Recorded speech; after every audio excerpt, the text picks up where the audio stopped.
So we're here with Tom today, and we're going to discuss a subject that not a lot of people know about, and that is the difference between tennis volleys and paddle volleys, because they are different. You had fantastic tennis volleys, you won Junior Wimbledon doubles, so they must have been pretty good. But when you came to paddle, you needed to make changes. Yeah, coming from tennis, I thought my volleys were really good when I came to the paddle court, but I played a bit of paddle and realised I needed to make some changes. So here are 3 tips on how to improve your volleys. So before we go into technique, let's understand what is a good volley. Well, in tennis, a good volley is having the racket out in front and punching the ball hard to try and get it past your opponent.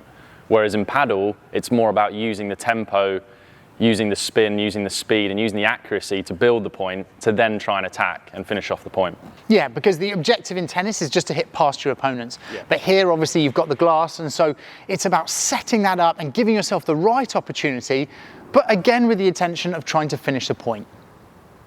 So our first tip is to have the ready position with the racket head more vertical, up like this, yeah? Because in tennis it's quite different, isn't it?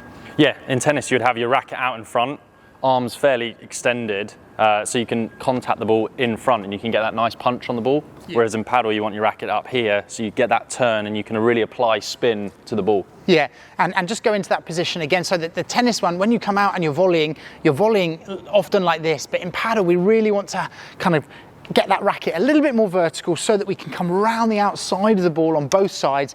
And also, if it's up like this, then you're going to be a lot faster. The big problem that we see is people having the racket down here or to the side of their body, and then it just takes so long to get into position for the volley. So tip number 2 is understand the speed or tempo of your volleys, because in paddle it's quite different to tennis. In tennis, there's no back glass and you're really trying to get the ball past your opponent to win the point. Whereas in paddle, you've got the glass and you've got the court, so you might have set-up volleys, but you also might have finishing volleys. And the real key is understanding when to use those, and that depends on, the game situation, what's happening in the point, where your opponents are, but just be aware that you will also need to hit softer volleys down the middle or in the corner, as well as your aggressive ones.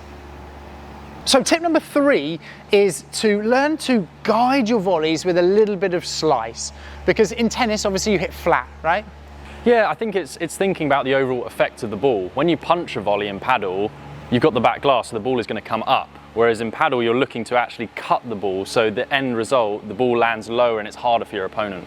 Yeah, so many tennis players, they come to paddle and they volley really fast and flat, and it bounces off easy for their opponents to get, right? But if you can create a little bit of slice, we're not saying you have to really chop down and hit loads of slice, it's just a little bit of slice to keep it low at the other end. Yeah. So when it comes to the most common errors that we see from tennis players on the paddle court, what do you see the most of? I see a lot of tennis players coming to the court and punching their volleys really fast, and they don't really understand the tactical implications behind that. Yeah, what they should be trying to do, right? And the same with the depth on the volley. They're treating the glass and the fence like lines on a tennis court, and they want to just bring it just inside the line, whereas quite often a really effective volley is to land a bit shorter than the service line so the ball dies on the back glass. So Sandy, if you could give one tip to tennis players that are making that transition to paddle, what would it be? I think the one thing that you could put in your game immediately is to try and play a whole set just with controlled volleys. Yeah, don't try and hit any finishers, try and win the point by almost frustrating your opponent, hitting soft into the corners, because we all know how frustrating that is. Now, if you find that tactic useful and that works, I've also got a video down here about how you can do a similar thing with your overheads.